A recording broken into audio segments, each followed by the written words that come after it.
Welcome back, everyone, to a special episode of the Jake Silverman Show. It is just me. No producer Jack on the pod today. The schedule's just not lining up. He's traveling, I'm traveling, so you got an hour with Daddy, okay? Solo Daddy pod. That's getting old, isn't it? Guys calling themselves Daddy. I did it for a while on stage. I would refer to myself in the third person as Daddy, and looking back on it, I am appalled. It's embarrassing. I wouldn't even say it sexually. It would be whatever, just in the joke. Daddy likes this. That's dumb. And I won't do it. I apologize to my fans. But yeah, it's just me. I am recording live from Twin Falls, Idaho, from Twin Falls Park. I am looking over a dam. It's very beautiful. I believe this is the Snake River. It has a boat launch. There's not really anybody here. I'm kind of one of the only ones in the park, but it's very nice. There's a little waterfall behind me that I can hear but cannot see. But yeah, man, very pretty cloud-free day here in Idaho. I am on the road, and I am going very aggressively across this country, and it is catching up to me. It is catching up as fast as I am driving. I left. Let me just give a quick recap. Crap. It has been kind of crap, but let me give a quick recap of what's been going on. Because the last episode that we had was with Dave Ross, and that was in his apartment in New York City. Go check that out if you haven't. Very fun times with new comedian friend Dave Ross. But so that was the last time I recorded. I left Portland. No, God, dude. I'm telling you guys, I'm losing my mind. I am losing my mind out here. I left New York City Monday. Today is Wednesday. I left a week ago last Monday, which I believe was the 10th. But I actually left pretty much Tuesday morning, the 11th. So, yes, I left Monday, the 10th. I did 2 spots that night, my first 2 comedy club spots in New York City. It was a very big moment for me. Okay, I did a spot at New York Comedy Club at my friend Sean Murphy's show, and I did very okay. Mediocre, I would say. I was extremely nervous.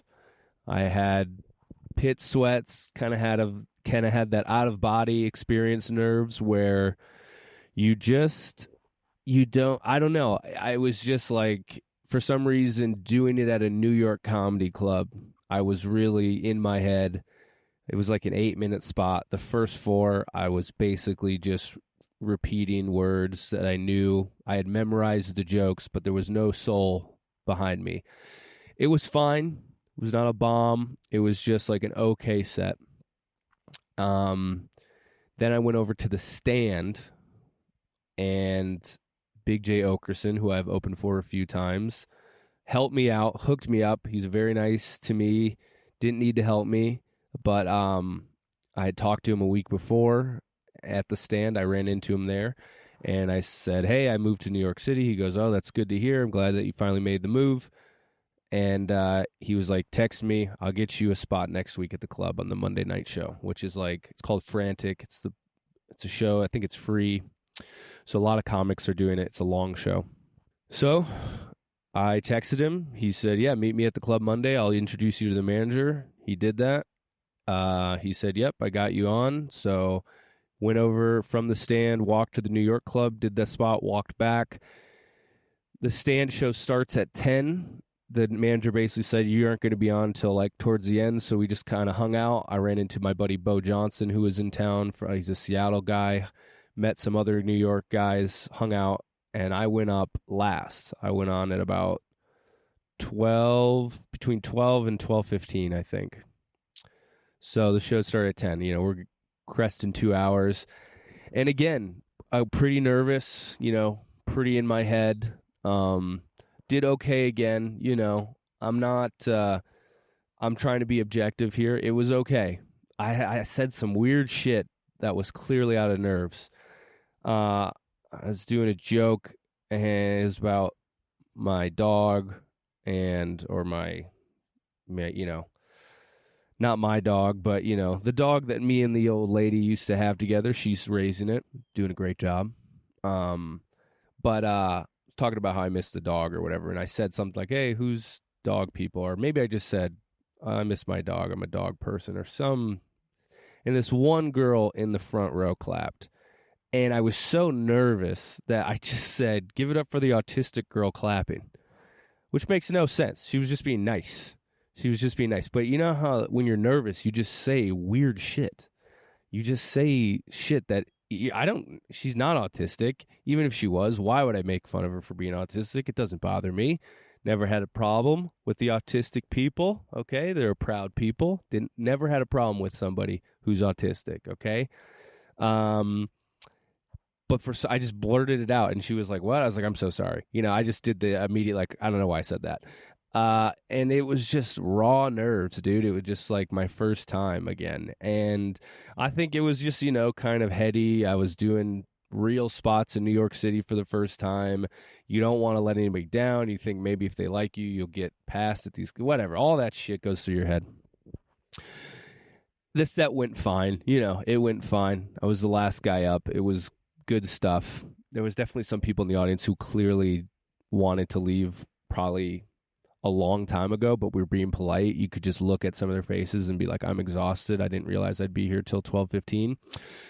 But whatever, I did it. The manager said I had a good set, so that's always good to hear. But it wasn't my best, and I thought about it for a while. But anyways, that's all to say that I was still going to drive that night to Buffalo, New York, to see my old lady, to see the dog. I was going to spend a few days up there, hang out with them.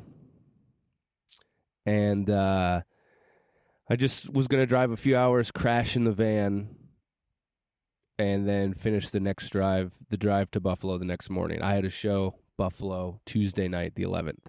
And I'm sorry this is a big calendar recap, but I am like so fried. I need to like put these dates in order so anything I say from here makes sense to me as much as it does to you, because I'm currently in Idaho a week later, and I have been going at a absolute clip. So I didn't stop that night. I drove throughout the night. It's like a 7 or an 8 hour drive. So I got up that morning in New York City, went and did those spots till 12:15, took the train back to my apartment, packed up. I probably didn't leave till 1-ish, 1:30 maybe. Drove throughout the night, exhausted, got there to Buffalo in the morning, hung out, did a show that night, was there for a few more days. From there, went to Chicago. Friday, Saturday, was in Chicago. I did 3 shows and an open mic on Friday, then 4 shows on Saturday. I was bopping around the city. The show of note was the last show I did in Chicago. It was at the Laugh Factory. It's called the Nasty Show. It's like a dirty show. It's hosted by, so I don't think it's like a black show, quote unquote, but it's hosted by a black comic that I've met a few times who's very nice to get me on. But that night happened to be an all black lineup except me. And I was just like, all right, I don't know if I got it in me. I was getting kind of to the point of being delirious with just lack of sleep and doing spots. I did the first 2 shows of the Saturday went well. And then I remember specifically being on stage on the 3rd show and like kind of like your brain kind of like skips a little bit. You're like, I'm just like not fully there because I was just tired from driving and sleeping on couches and all this shit. And then the 4th show, I was like going up second to last. This show it's supposed to start 11:30. It didn't start till midnight. So I was like, all right, I'm going to be going up at like 1:15. And I went up just after 1 in the morning. And the guy before me, this guy, T. Murph, he's on a show on Hulu, murdered. with energy, running around the stage, kicking over the stools, like sweat. It's a 15-minute set. The guy's sweating. And I'm just like, are you fucking kidding me? But I was so tired that I wasn't even like, sometimes you watch a guy kill in front of you and you're like, well, you get scared. But I was just so tired that I was like, I'm just going to go up there and do whatever I got to do. And, I'm not a run around the stage kind of comic. And even if I was, it's kind of hard if some guy's already doing it for 15 minutes to just be the same thing. So I did the downshift move where I was like, I'm going to plant myself on the stage. I'm going to put my foot on the stool and I'm not going to move. I'm going to like basically whatever they just saw, I'm giving them the opposite. And I was also giving the opposite of melanin too, because I look like a ghost. So I was like, all right, I'm going to fucking this is my tactic. I don't know if it's going to work, but I'm not beating this guy. I don't have that move yet in my arsenal where I'm going to just be able to fucking energy my ass off for, whatever. And people were loving it. They're fucking slapping the table. I'm just like, all right, so this guy's killing. So I just did the opposite. I stood there and I fucking put my foot on the stool. I did like the Captain Jack pose, Captain Morgan, the rum. I just fucking put it there and I just was quiet, I just kind of quiet. And I was just honest. I was like, this is like fucking, this is a little bit of reparations that I have to follow. Like all these black comics killing. And then you just put this white sacrifice out here. And, it was a mixed crowd. It was, fair amount of black people, but it was a mixed crowd. So I was just like, all right, I'm going to just going to do what I can. Did a little crowd work. The set ended up going pretty well. It was fun. I was proud of myself that I didn't just give in and bomb because like I'm just going to try my jokes, and the jokes, like sometimes on a show you just got to read the room and be like, they're not going to be into some of the shit I'm going to say, especially after that guy just killed that hard. So you got to switch it up a little bit. So did a little crowd work, talked to an old black grandma. That was fun. Got off the stage. And afterwards, people came up to me, said, good set. Highlight, gay black dude came up to me and he goes, you were so funny. And he goes, ooh, and you're fine. And I mean, double whammy, because if you get, as a white comic, you get a black audience approval, you're good. And then when you get the little cherry on top of the flattery of like, oh, and you'd fuck me, I mean, it was a good way to end. It was a great way to end. I was like, okay, because I looked at that lineup and started looking at all the comics doing well, and I was like, I think I'm going to be the guy who eats it tonight. I'm the odd duck out. I'm the fucking white boy. I don't know if I got what this crowd wants. You never know. Being the only white guy in a black show, sometimes it's like Rudy. They'll fucking carry you out into the tunnel. They're like, you rose to the occasion. You were an absolute hero. You fucking did the job. And sometimes the bomb is so bad that, I mean, it's like a hate crime almost. It's just like, you just like whatever you gave to the audience, they were so offended by how poorly you were doing. When I'm talking about a black show and a black audience, So I was getting in my feels about like, oh, fuck, I think this could be one of those nights. Ended up, just boom, there we go. Stick with it. Do what you got to do. It was a survive show. I was like, you just got to survive. You're not going to be the funniest on this one. The guy who just went up in front of you probably, just did that. So you got to now survive. You got to be the one. You just, at some point on some shows, when sometimes it's all even, right? You're just like, everybody did pretty well. Maybe an audience had their favorite, but overall, when you're watching the show, you're not like, oh my God, this is so fucking terrible, or this is the same. But you don't want to be the guy. You never want to be the guy who's like, oh, that guy sucks. But if someone does so well, then you're figuring out the order in which you got to just be like, I just don't want to be the guy that go, that guy was so great, but that guy, that white guy, terrible. He shouldn't have been on the show. So that's what you're doing. And I did that successfully. Got some compliments. It was good. Fun times. Go to bed at 2:30 though. Get up. Where am I off to next? I'm off to Lincoln, Nebraska. Okay. So in a few days, we've gone from New York City to Buffalo to Chicago to Lincoln, Nebraska. These are all 7-8 hour drives. And I am kind of already kicking myself. I'm like, why am I out here? I have an apartment in New York now. I don't need to do this.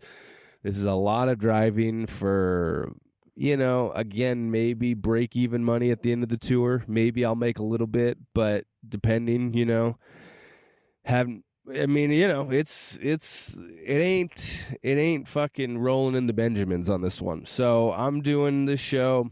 It's a fun show, small but mighty crowd. They're there to laugh. It was fun. Met a couple comics. I worked with a couple comics from Fargo, North Dakota. So always interesting to meet different guys from different places.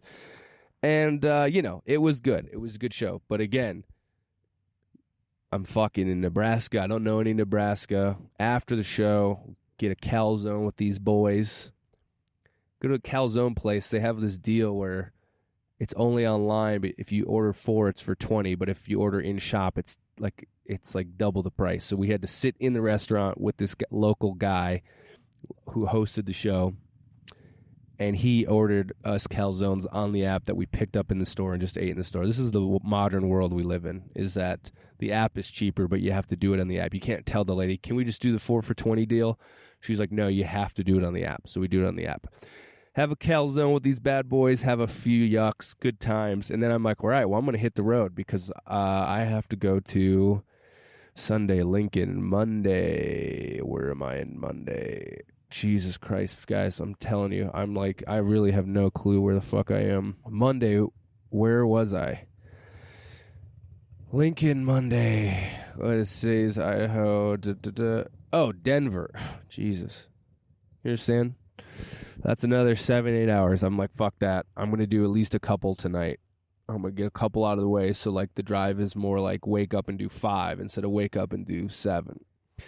Now, this is the Midwest in mid-October. It's getting fucking cold, and I didn't realize it when I left, but your boy's heat is not working right now. There is no heat in the van. Tried to get it fixed. Tried to at least get it checked out. I got an oil change, and in Buffalo, I'm like, can you do anything about the heat? They're like, well, you need a coolant flush. That might be it. Try to do the coolant flush. There's a disaster at the fucking Valvoline. Their fucking pump doesn't work. The guy's getting all heated about it with his coworkers. They're spilling coolant all over the floor.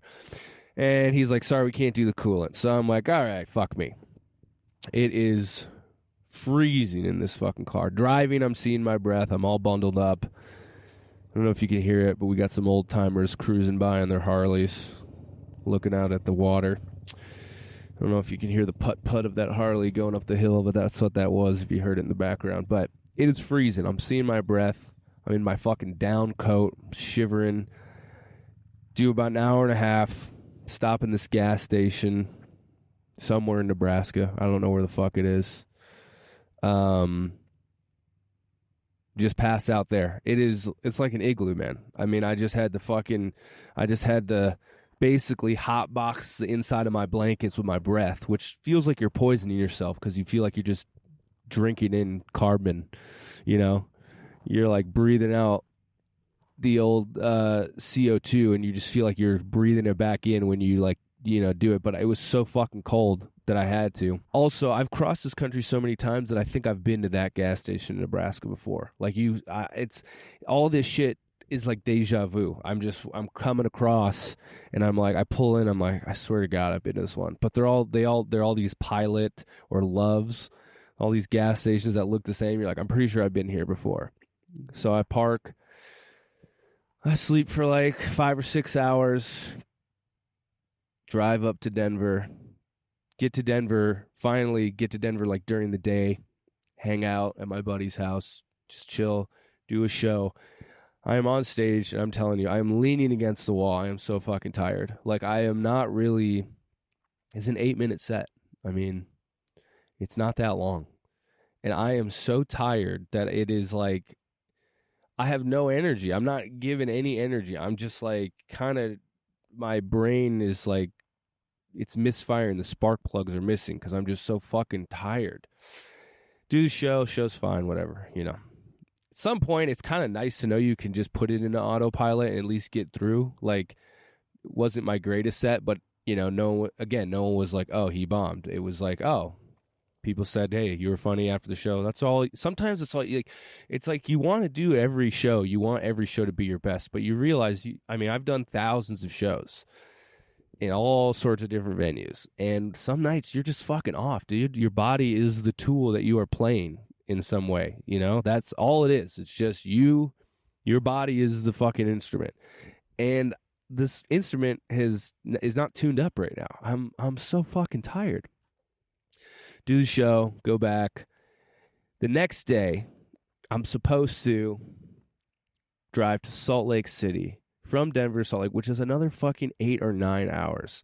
And that night, I meet up with my buddy Gabe after the show. We go to a bar. He gets a drink. I get a fucking mango liquid death. They're making liquid death with flavors, and it was not that great. I did not enjoy it, but you got to buy something, so whatever.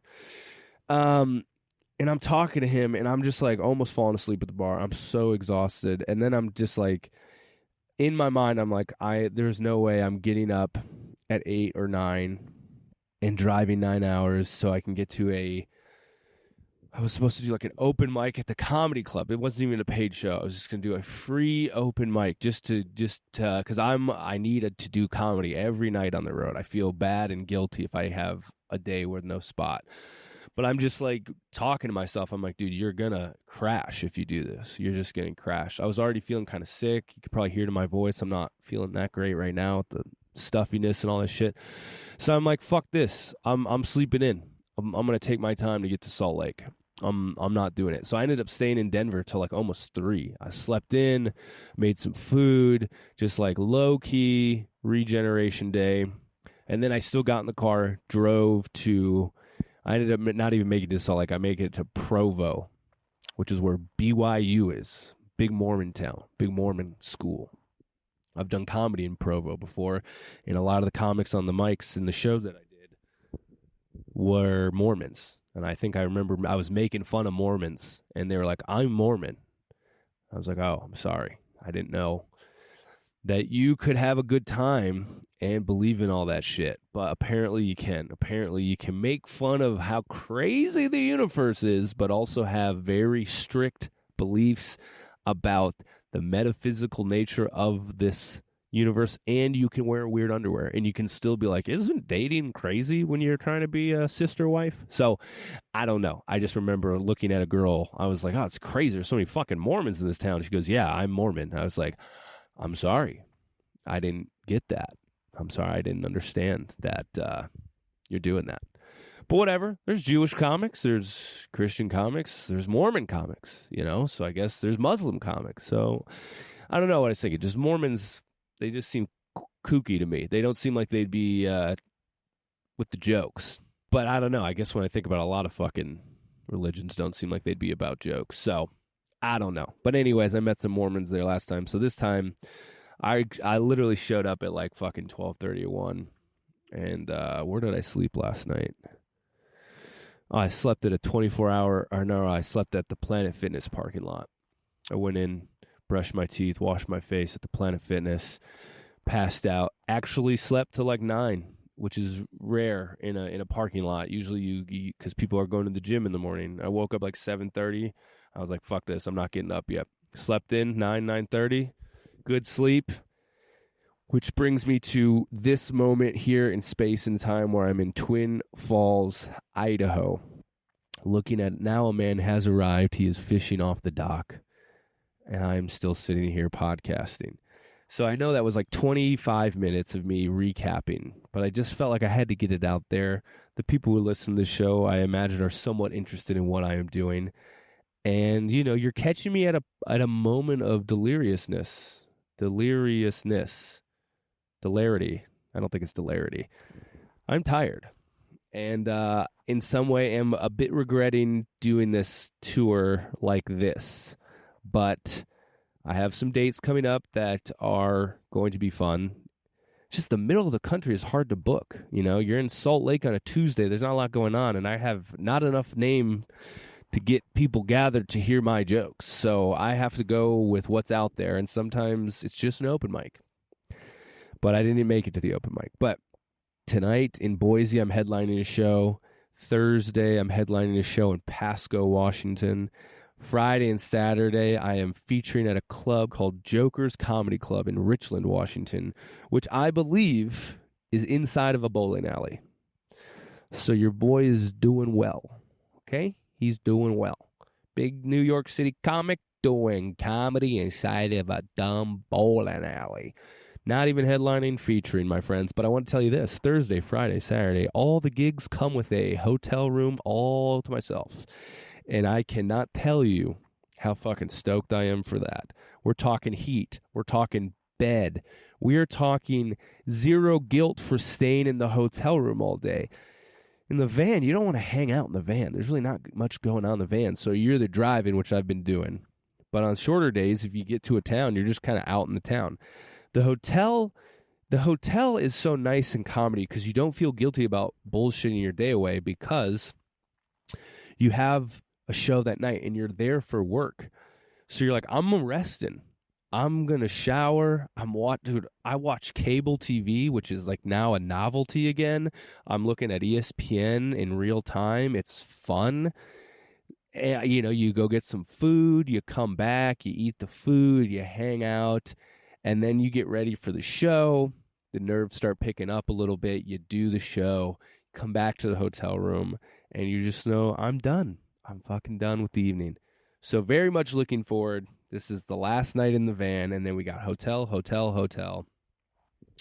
Very stoked about all of that, okay? Because that's what you want. You want a hotel paid for, I'm not paying for it.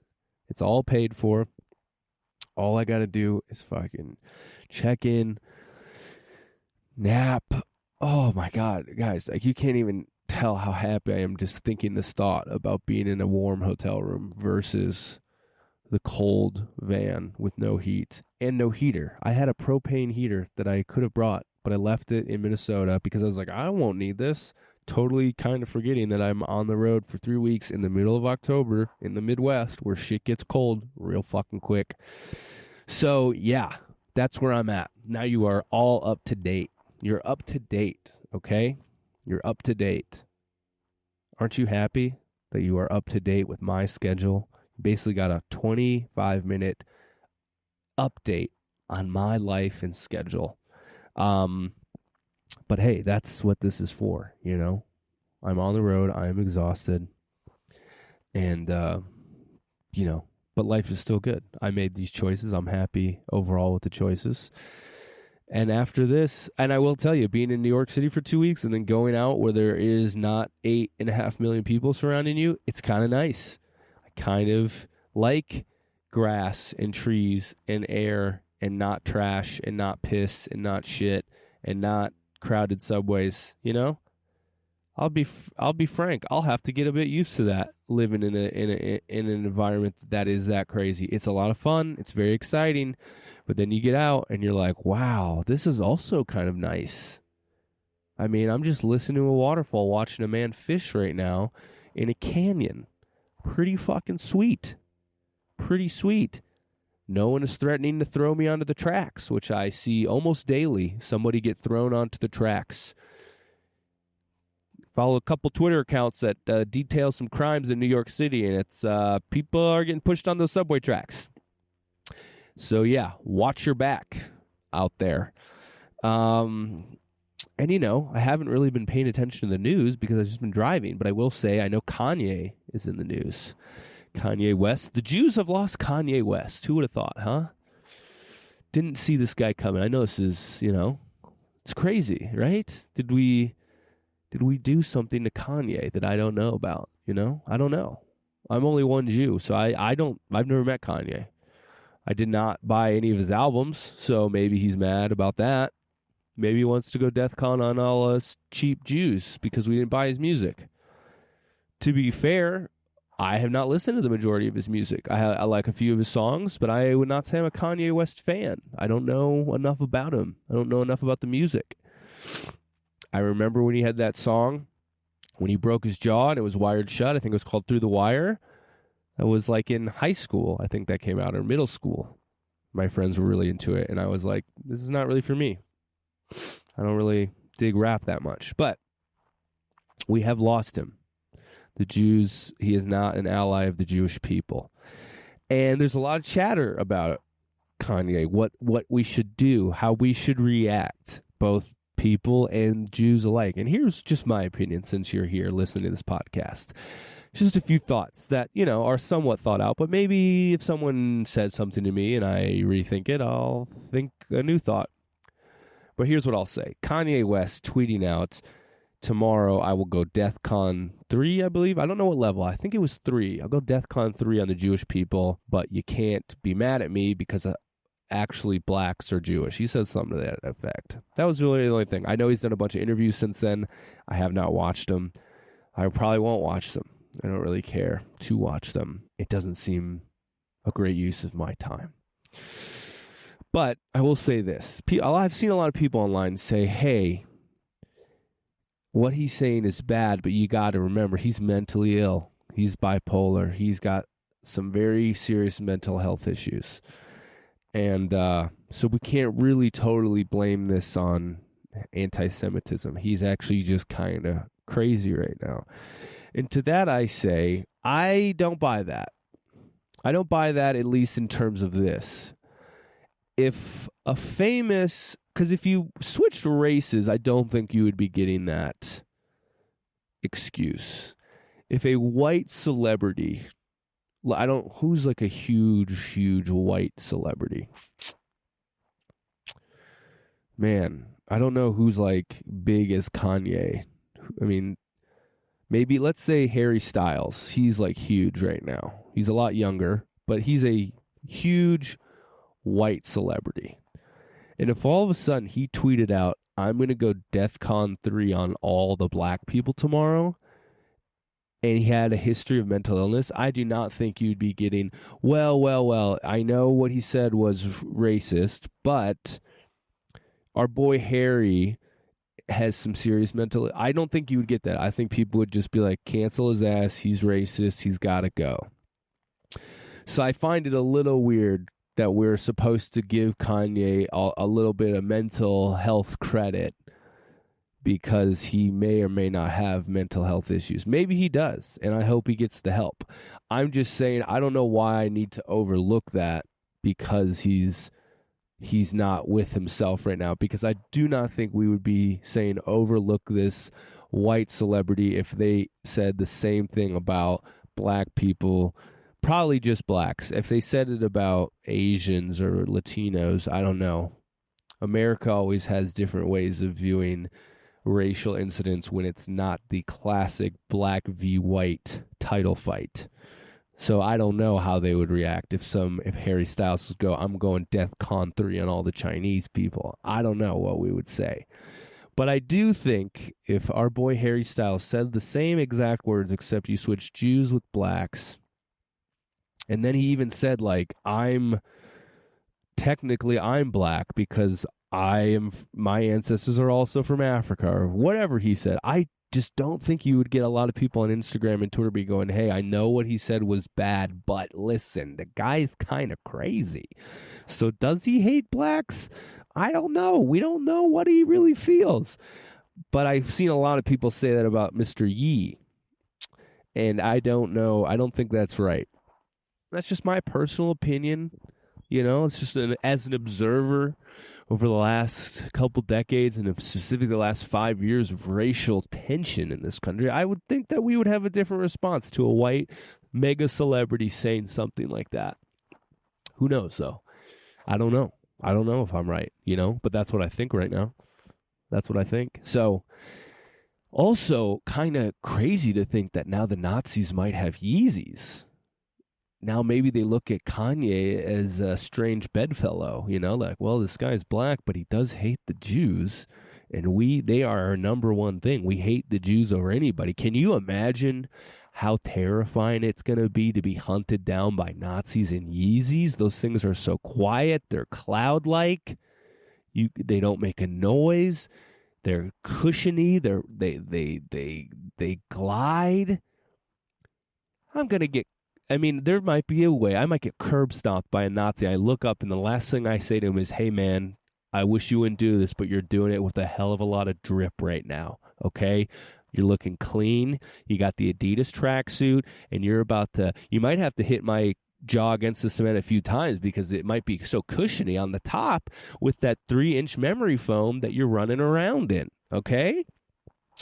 I mean, you might have to really work over my skull as you beat me and my people into a bloody pulp because you got the Yeezys on. What are they called? Yeezys. You got Yeezys, okay? You got goddamn Yeezys. Mr. Ye, Kanye has given you the Yeezys, and they are the official Nazi uniform now.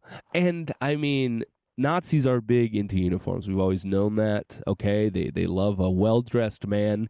But this is 2022. We're almost in the year 2023. You can't be wearing gray slacks and stiff black leather boots. The Jews will outrun you. Okay, but you strap your fucking Third Reich up with some fucking Yeezys, and that's another ball game. Okay. That is a whole nother ball game. I do not know what we're gonna do if we're trying to escape into the woods, and then we don't hear any footsteps, and then you turn around and there's a fucking army right there, and you look down and you go, God fucking damn it, it was the Yeezys, wasn't it? And they go, yeah, das Yeezys, das Yeezys, das Yeezys. That's what it's gonna be for me and the tribe. And some people are saying that you shouldn't wear Yeezys anymore. You shouldn't support Kanye. I have already heard Kanye music in multiple comedy shows, so no one's taken him off any playlists that I have heard. Also, I have a pair of Yeezys. I did not buy them. My younger brother, is much more fashion forward. He's always been a better dressed guy. He's cared more about fashion. But we're basically the same size. We wear the same size shoe, more or less, 13. He's more of a 12, but he'll wear his 13 sometimes. But I'm a true 13. And so I guess I get hand-me-ups. Even though I'm older, he gives me his spare shit. He just didn't want these Yeezys. He didn't wear them. And I've had this is the most Jewish reason to wear Yeezys. I've had a wicked case of plantar fasciitis, which is this like fucking searing pain in the bottom of your foot where your fucking fascia, I think it's called, is like tearing. A lot of athletes get it. Also just a lot of old men like myself get it. I've seen a bunch of people on Instagram, like my friend Bill Conway, co-founder of the Hard Times, doing very well for himself out there in Los Angeles. The Hard Times, which I have been a cover model for one of their stories, okay, about new metal. Look it up. You'll see me and my parents' Toyota behind the wheel. I think the headline is something like, man who ironically listens to new metal 5 years later still thinks it's not cool. It's something funny. It was about new metal, though. Anyways, look it up if you want to see me. But he shared a stretch. He was like, hey, anybody who's got plantar fasciitis, this is like what age group I'm entering into, is like your Instagram friends and followers are sharing various plantar fasciitis stretches. And I DM'd him. I was like, yo, dude, what's the stretch? And he sent me an 8-minute YouTube video, which I have not even looked at. I'm so lazy about my own body that I have, even though it would potentially help relieve mucho pain. It's not a light pain. I'm walking around and it feels like there's a fucking nail in the bottom of my foot every step I take on my right foot. And you kind of wince a little bit every step you take. I still haven't looked at it. That's how lazy I am. That's how weird about stretching I am. I'm like, every time I've done yoga, I hate yoga from the opening stretch to the last thing until we do the sleep one where you're sleeping on your back. That's the only time I enjoy yoga, is when it's like, all right, it's nap time. And I almost always fall asleep, even though you're just laying on the hard floor. But afterwards, I feel good. I'm like, I should do this. If I could just skip the hour of stretching and get right to the good shit, then I would do yoga every day. But I don't, and I'm fucking like a bag of concrete under skin. I'm just stiff as fuck. But But anyways, I don't know. I lost my train of thought. I don't know why I was talking about plantar fasciitis. Because I wear Kanye's. I wear Yeezys. My brother gave them to me, and at first I was like, these kind of, to me, they look kind of dumb. They don't really look like shoes, you know.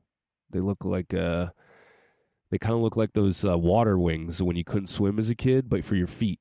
They're just these kind of round, bulbous kind of things. But I put them on, and my God, dude, I was wearing flat bottom Adidas, no support, and then you put those on, and you're like walking on pillows, and it felt great. And this was before his tweet. And then the tweet came out, and I saw a couple of people being like, anybody who wears Yeezys, we know who you support. I'm like, look, dude, the Jewish people should get free fucking Yeezys, okay? We're a hobbled people, okay? Mr. Ye should send us all a lifetime supply of Yeezys so our fucking poor feetsies can feel good. Feetsies in the Yeezys should feel good, all right? That's what I want. Because, yeah, your boy is fucking wrecked. So I'm still wearing them because they're comfortable. And I don't think me wearing old Yeezys supports anti-Semitism. In fact, I'm actually wearing my oppressor's shit. You know? I'm like, how mad is he going to be if he sees me? And he goes, is that a fucking Jew in Yeezys? And it's like, yes, it is, Mr. Yay. I keep calling him Mr. Yi. He sounds like an old Asian karate teacher. Mr. Ye. Senior Ye, yes. The man you hate so much just because I had a bar mitzvah when I was 13 and they cut my penis off a little bit when I was like 6 days old. Okay? That's on you. I'm sorry that I'm wearing your shit. But I'm taking it back, okay? We are taking the Yeezys back. Should be known as a Jewish shoe now, all right? This is our shit. Trying to fuck around with your fucking anti-Semitic shit. This is our shit now, all right? So that's really my thoughts on Mr. Ye, Mr. Kanye. And I like some of his songs, okay? I'm not going to lie. Some of the songs are very nice. They're very catchy. I listen to them, you know? But yeah, that's what's going on. Beyond that, I don't know. I mean, I feel like that is the one nice thing about being in a van is like I just don't really follow the news that much. I mean, I feel like maybe we're on the brink of nuclear war. Maybe is Putin going to blow up a nuke? I don't know. You hear these things, you'll see it pass along your timeline, and then all of a sudden it's gone. You're like, so is it coming or not? Need to know what to wear for the nuclear winter, you know? I don't know. So I don't know. But I don't really know what else is going on. You know, I'm just focused on getting these drives done, getting these shows done, getting better as a comedian. And then eventually going back to New York City, eating my balls for a year straight while I figure out how to make New York crowds laugh. Because what I did at those clubs ain't going to move me up the ranks, I'll tell you that. Your boy's got to get better. But you are surrounded by good people, so you know you have to get better. You really are surrounded by the best. So you're like, all right, I need to write more. I need to sharpen this shit up. I mean, that show I was on, the one at the Stand that started at 10 p.m., I was on a guy who just got hired on SNL. He's one of the new cast members on SNL. And I'm looking at him and I'm looking at my life and I go, we're on the same show, but we are living two completely different lives. You know? You're making fucking, whatever, 10 grand a week. You're a celebrity. All the girls were talking to him after the show. And I look like I'm going to rob him or the audience members. You know, I have heroin eyes. I'm wearing a ratty hoodie. You know? Weird haircut. Weird face. Hollow face. I look like I'm going to wait in a shadow to rob him of his SNL money. And he's clean cut, good clothes, funny, charming, the whole works. That's life, baby. Same show. Different fucking channel, though, that's for sure. So, oh, boy. Let's see. I got a couple audience things I'm going to close up on. I put out a thing on Instagram, you know, hey, if you want me to talk about anything, because I was doing the solo thing. And a couple people responded. One was a buddy named Michael asked me about the craziest crowd work moment. And there's been a lot, but I'll tell you this one actually just happened at Lincoln, which truly it wasn't just because it's recent memory. This guy, it was a small crowd, so I always like to talk to the crowd, but especially when it's small, you feel like, you want a little life in the room. Just reciting the jokes sometimes feels a little stale. So ask this guy, hey, what do you do for work? And this guy tells me, oh, I work in the Office of Daylight Savings Time here in Nebraska.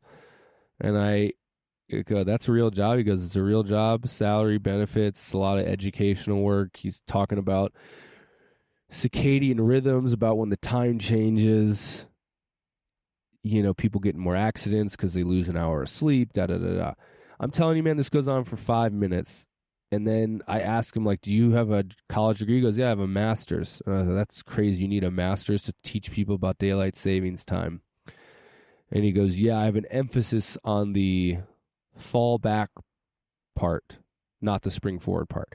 And I go, wait a minute. Have you been lying this whole time? And then he goes, yes. I'm telling you, man, this guy had me going for a legit 5 or 6 minutes. I'm asking all these questions about, I cannot believe this is a real job, that you have a paid salary job. And this guy is wearing a camo hat. He looks like anti-big government. And I'm like telling him, like, when I looked at you, you look like you were at the Capitol riots, okay? You look like you hate the government. I cannot believe you have this is the biggest fucking pork job I've ever heard. And he has me going. He's just smart with the details he lets out. Oh, I did this. And I ask him questions. We're getting laughs off it. It's funny. And then only that little slip up where he says, no, it was an emphasis on the fault, like as if that would be, you'd need a emphasis in this. And that's why I go, wait a minute, have you been lying to me this whole time? And then it all fell apart and we had a good laugh. But craziest, I've never been taken for a ride like that. I'm always generally the one driving. I'm steering the ship. I'm the captain. And this guy had me fucking going. I mean, I closed the show. I was like, there's no way we're going to top what just happened. People were like, that's the craziest shit I've ever seen. I mean, I wish I'm not doing it justice because I'm trying to squeeze in this interaction that went on with this guy for 5, 6, 7 minutes into this fucking podcast. But and that's when I wish I had a camera. I didn't have a camera. I wish I had filmed it. It would have been a funny thing to release, but I didn't have it. So that was for sure the craziest crowd work moment as of late. I'm sure there's been others, weirder shit where maybe I pissed somebody off or something, but this guy had me going for so long on this fake ass job that when now you are hearing me say it, it sounds fake from the beginning. Oh, you spend 8 hours a day, 40 hours a week teaching people about fucking daylight savings time? It sounds ludicrous, but for some reason I just believed him. I mean, a good lie needs just a good liar, It can be outlandish as fuck, but he just had me going. He was like a father figure. He was an older gent. He was there with his daughter, who was like my age. I was like, why would this guy lie to me? After the show, the daughter came up, bought a T-shirt for me, and said that's been like a big dream of his. He's always joked about that job and how it should be a real job. So I guess I made this guy's day in a way. So I guess I can be happy, but. Yeah, I was a little like shook. I was like, damn, that's embarrassing. Luckily, though, I asked people after. I was like, did you guys believe it? They're like, I believed it every step of the way. Until you called him on it, I was with him the whole time. I thought it was real. So this guy just had the whole room going that this was a real career, real job. And, he won the night. He won the night. So good for him. That was the craziest one. And let's see. The other one. Someone wanted to know about being being a coworker who's much older. Let me see. Having coworkers 10 to 15 younger than you. This was like on an Instagram thing. I put it out like, hey, and so this person is 10 to 15 years older than their coworkers. Let's see. I'm trying to think if I've ever had a job where I was 10 to 15 years older. That seems like it would be kind of a nightmare. I feel like restaurant work is where that happens because you get people like who have been in the game for a while, and then you get the new kids or shit. But I'm trying to think if I've ever been the older. I've been younger, where I've worked at pizza places and shit where there's clearly guys 10 or 15 years older than me. But young, have I been the old salty dog on a work site? Let's see. I don't think so. It must be tough, especially depending on the job, because you get to know your coworkers.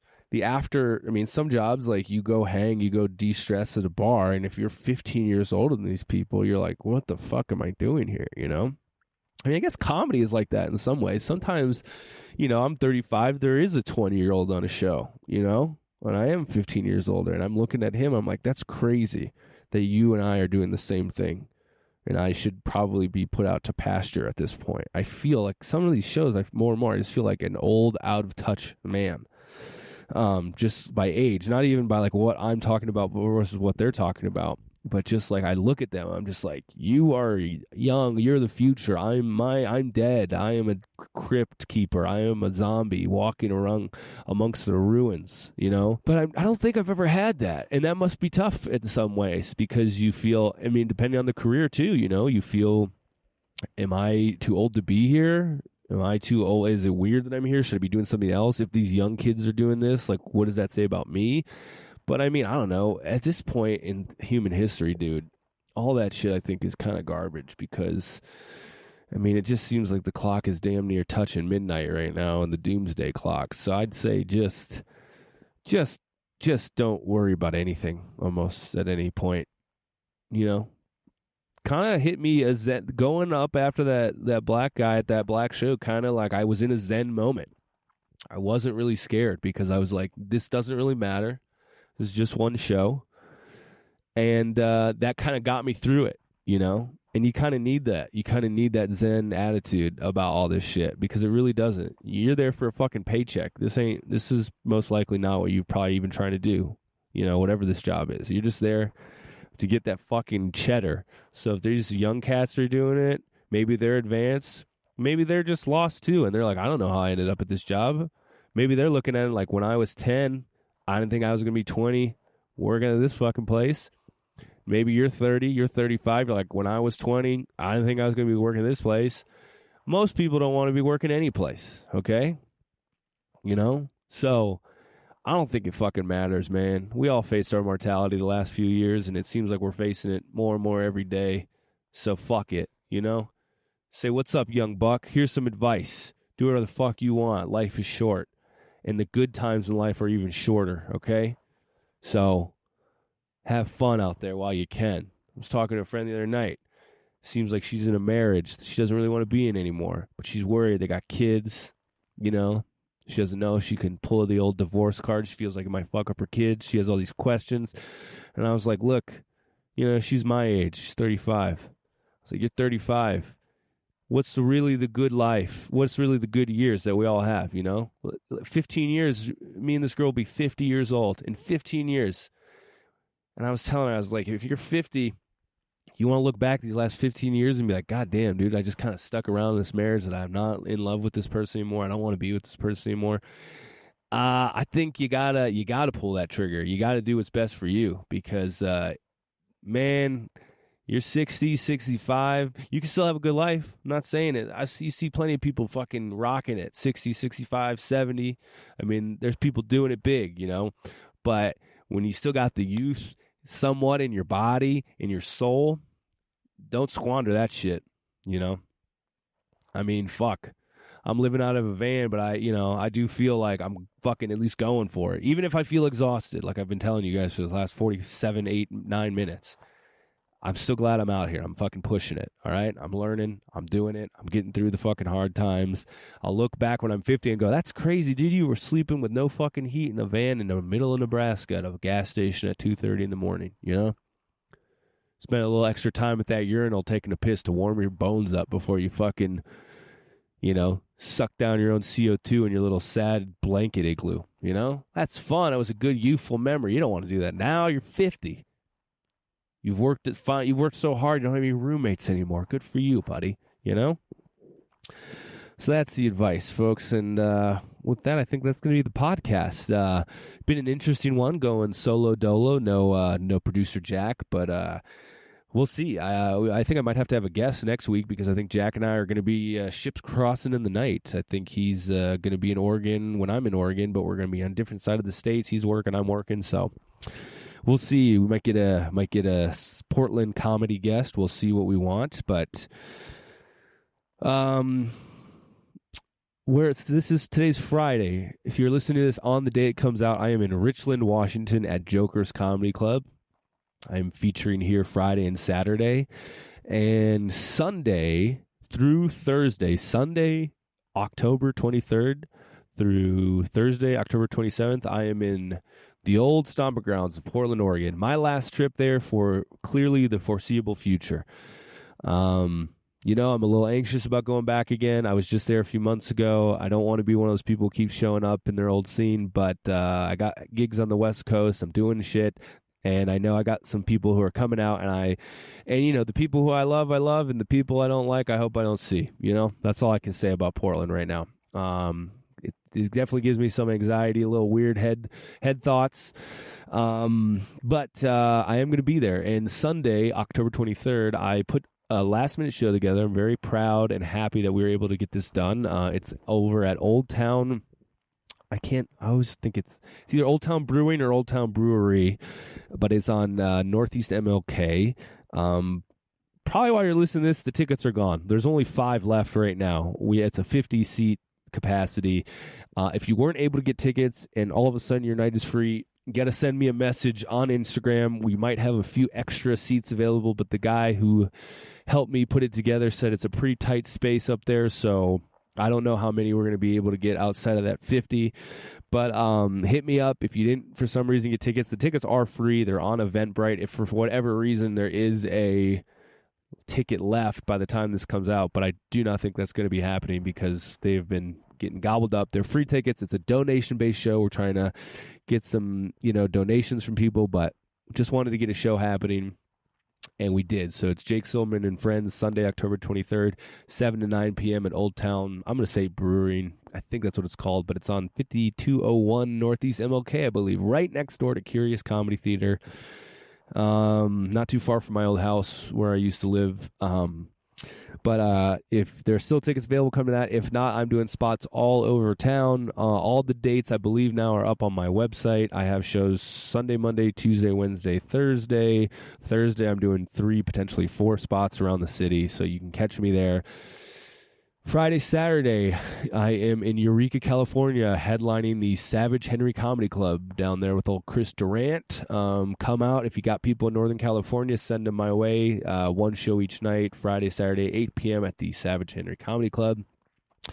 After that, I am blitzkrieging across the country, man. I'm doing this fucking same drive back. I'm doing Reno, Salt Lake, Denver, Omaha, and those are going to be fucking fast, quick, not fast, quick, because they're all fucking 8 or 9 hour drives. I'm kicking myself, already thinking of having to go back, but it is what it is. I'm doing it. I'm a young man. I'm going to be happy about this when I'm 50. I'm telling myself that.